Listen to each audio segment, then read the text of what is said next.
그러다가 4개월째. 지금 이제 옆에 있는 직원들이 와우, 오케이, very good 할 정도로 이 스칼프의 탑 부분에 밀도가 굉장히 높아진 것을 확인할 수 있습니다.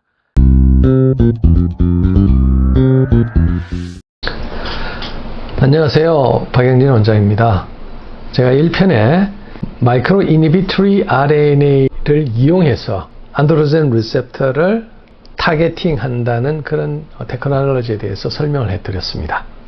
그런데 좀 더 구체적으로 그 결과가 어떻게 나왔는지 다시 한번 과거에도 정리를 해드렸지만은 제가 한번 오늘 깔끔하게 정리를 해드리고 과연 그러한 mRNA를 활용했을 때 또 줄기세포를 같이 함께 적용했을 때 얼마나 좋은 결과가 나오는 그 결과를 이렇게 인터넷에서 유튜브에서 한번 공개하도록 하겠습니다.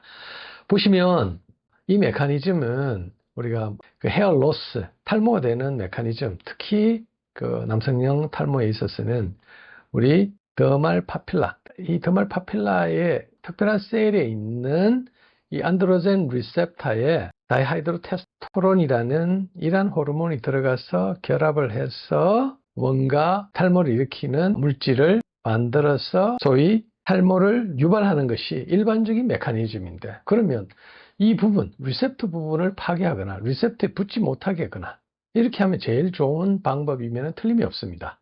그런데 이까지 도달하기가 그렇게 쉽지 않아요.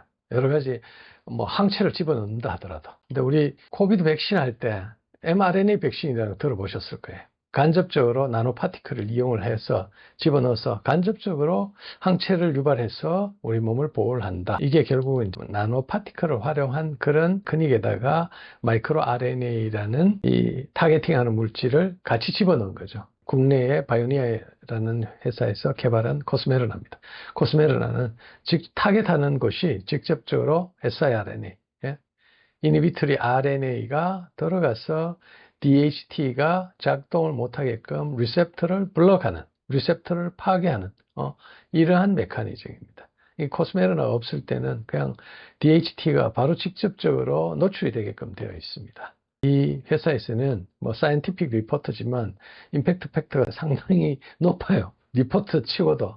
그래서 여기에 이미 회장님이야 다른 분들이 많이 관여해서 상당히 객관적인 이런 데이터를 얻었습니다. 그 RNA 중에서도 들어갔을 때 타겟팅을 잘한다라는 이런 에비던스를 이미 벌써 다 만들어냈었고요. 다시 이렇게 그 결과도 이렇게 보시면 저는 대부분 우리 과학자나 선생님들이 머리카락 숫자에 자꾸 집중을 하는데 맞습니다. 그 머리카락 숫자가 더 많아지면 좋겠죠.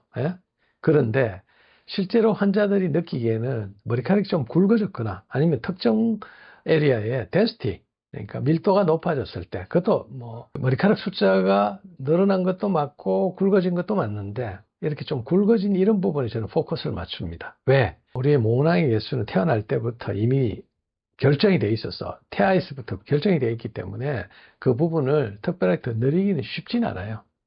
아무래도 우리 휴지기에 거의 모낭의 역할을 잘 못하는 부분들을 잘 활성화시키는 것은 괜찮은데 갑자기 없는 모낭을 만들으라는 그런 개념이 잘못하면 적용될 수 있기 때문에 저는 덴시티를 굉장히 봅니다. 그래서 시간이 지나면서 이렇게 RNA를 우리 코스메라를 활용한 곳에서는 상당히 머리카락이 굵어져 있다. 그리고 통계학적으로도 이렇게 보면 그런 부분들의 p-value 자체가 굉장히 작은 범위에서, 즉 유효성이 significance, 유의성이 굉장히 높다라고 보통 그렇게 이야기를 하죠. 저는 굉장히 동의를 합니다. 그래서 제가 예전에도 이거 보여드렸던 부분인데, 제가 근무하고 있는 아부다비의 왕실병원입니다. 여기서 지금 병원에 근무하고 있는 직원을 대상으로 지난번에도 제가 보여드렸죠. 지난편에 2개월째 이렇게 보시면 제가 깜짝 놀랐어요.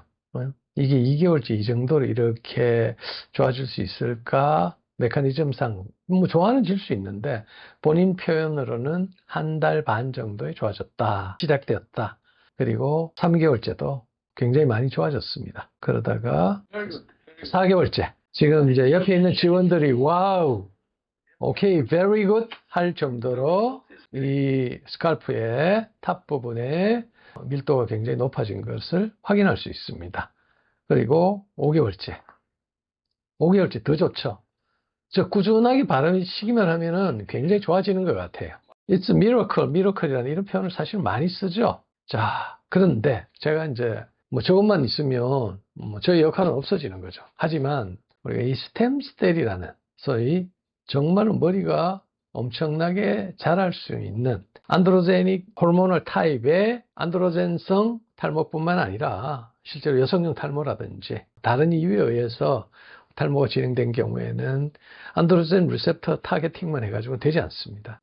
시술 전에도 이렇게 보면 이렇게 텅 비어 있는 이런 부분을 확인할 수 있습니다. 잘 보이시죠? 그죠?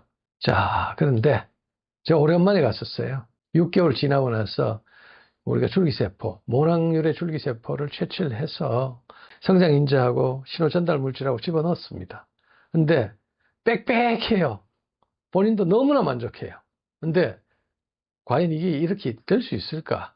즉, 탈모를 유발하는 인자를 전부 다 제가 배제할 수 있었던 거죠. 중동분들은 프로페시아 아보다트 거의 먹지 않습니다. 왜? 자손 번영이나 이런 부분들이 더 중요하기 때문에. 그리고 다른 사이드 이펙트 너무나 싫어해요. 근데 이걸 보고는 이 공급하는 이 업체도 그렇고 주위에 있는 선생님들도 깜짝깜짝 놀라요. 즉, 이 말은 안드로젠 리셉터를 작동을 못하게 할 뿐만 아니라 줄기세포가 들어가서 머리카락을 자라게 했더니만 누가 보더라도 어마어마한 이런 결과를 얻게 되었습니다.